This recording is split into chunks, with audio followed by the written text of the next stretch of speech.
വരുണിന്റെ മനസ്സില് ഒരു പെണ്ണുണ്ട്. അവൻ അവളുമായിട്ട് രഹസ്യമായിട്ട് ജീവിക്കുന്നുമുണ്ട്.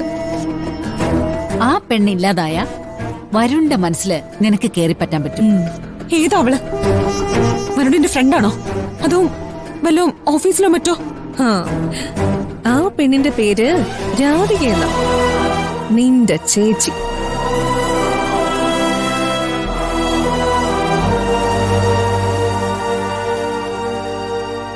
പ്രിയങ്കേ, നമുക്കേ ഒരു സ്ഥലം വരെ പോയാലോ?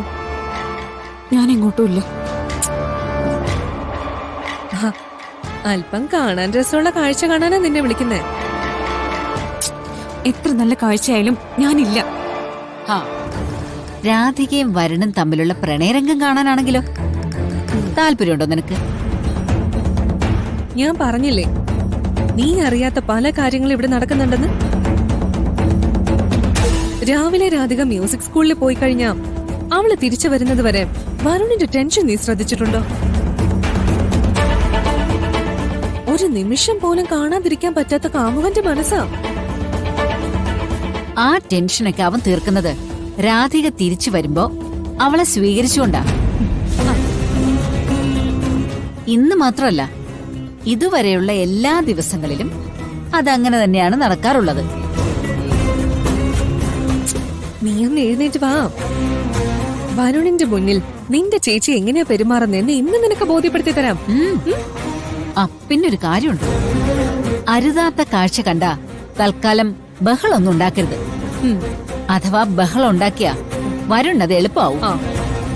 ഒരുപക്ഷെ രാധികയാണ് തനിക്കിഷ്ടമെന്നും അവളുടെ കൂടെ ജീവിക്കണമെന്നും അവൻ പറയും.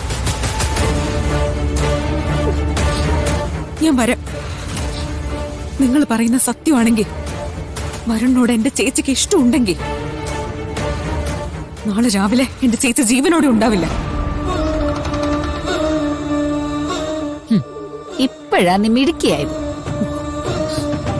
ലോകത്തൊരു പെണ്ണും തന്റെ ഭർത്താവിനെ മറ്റൊരു സ്ത്രീക്ക് വിട്ടുകൊടുക്കാൻ തയ്യാറാവില്ല, ഒരു നോട്ടം കൊണ്ടുപോലും.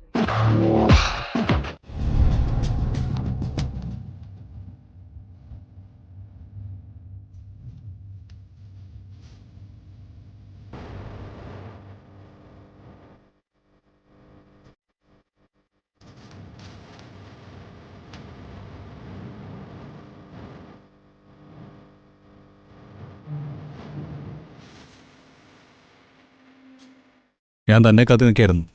എന്തിന്? എന്തിനാണെന്ന് തനിക്കറിയാം. എനിക്കറിയില്ല. അതെ, തനിക്ക് പേടിയാ, അതാണ് കാര്യം. ആ പേടി മാറ്റാനുള്ള ഒരു മാർഗം ഞാൻ പറയാം. എന്നെ ഇഷ്ടമാണെന്ന് താൻ ഒരു വാക്ക് പറഞ്ഞാൽ മതി. പിന്നെ തനിക്ക് വേണ്ടി ആരെ എതിർക്കാൻ ഞാൻ തയ്യാറാണ്.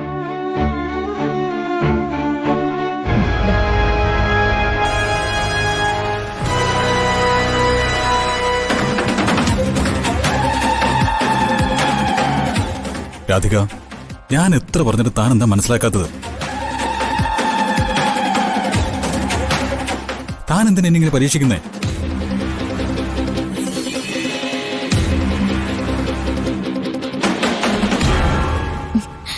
എനിക്ക് കണിമംഗലം വീട്ടിലെ എല്ലാവരോടും ബഹുമാന. വരുണോടും ആ ബഹുമാനത്തിൽ കൂടിയ ഒരു കാര്യമില്ല.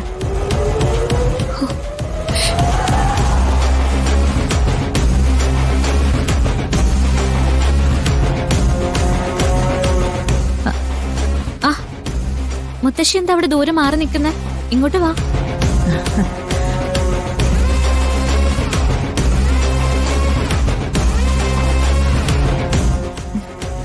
അല്ല, വരുണ എല്ലാ കാര്യത്തിലും ഉപദേശിക്കുന്ന മുത്തശ്ശിയല്ലേ?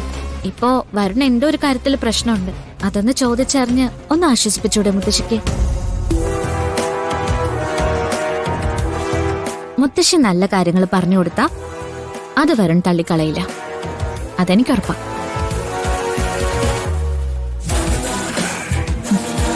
പോട്ടെ.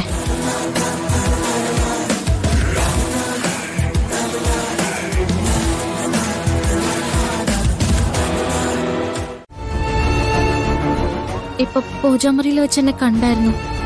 തടഞ്ഞു നിർത്തി. ഞാൻ ഒഴിഞ്ഞു മാറാൻ ശ്രമിച്ചപ്പോ ദേഷ്യപ്പെട്ടു.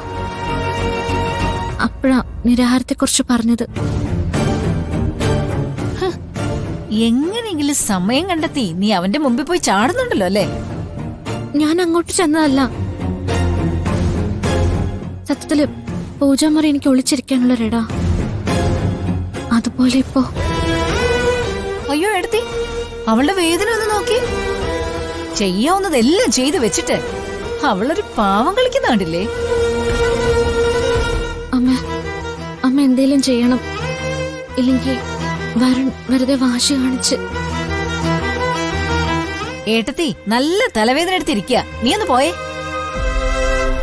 ആരെങ്കിലും ഒന്ന് സംസാരിച്ചില്ലെങ്കിൽ അതവനെ നിന്നോട് ദിവ്യ പ്രേമാന്ന് തോന്നാൻ വേണ്ടി വെറുതെ പറഞ്ഞേ ഉള്ളൂ.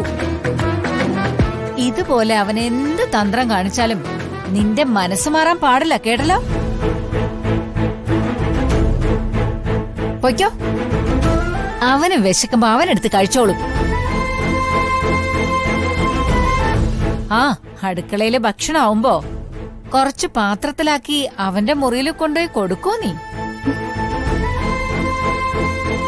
അങ്ങനെ എന്തെങ്കിലും വൃത്തികേട് കാണിച്ചിട്ടുണ്ടെങ്കിൽ പൊയ്ക്കോ, പോരല്ലേ പറഞ്ഞേ?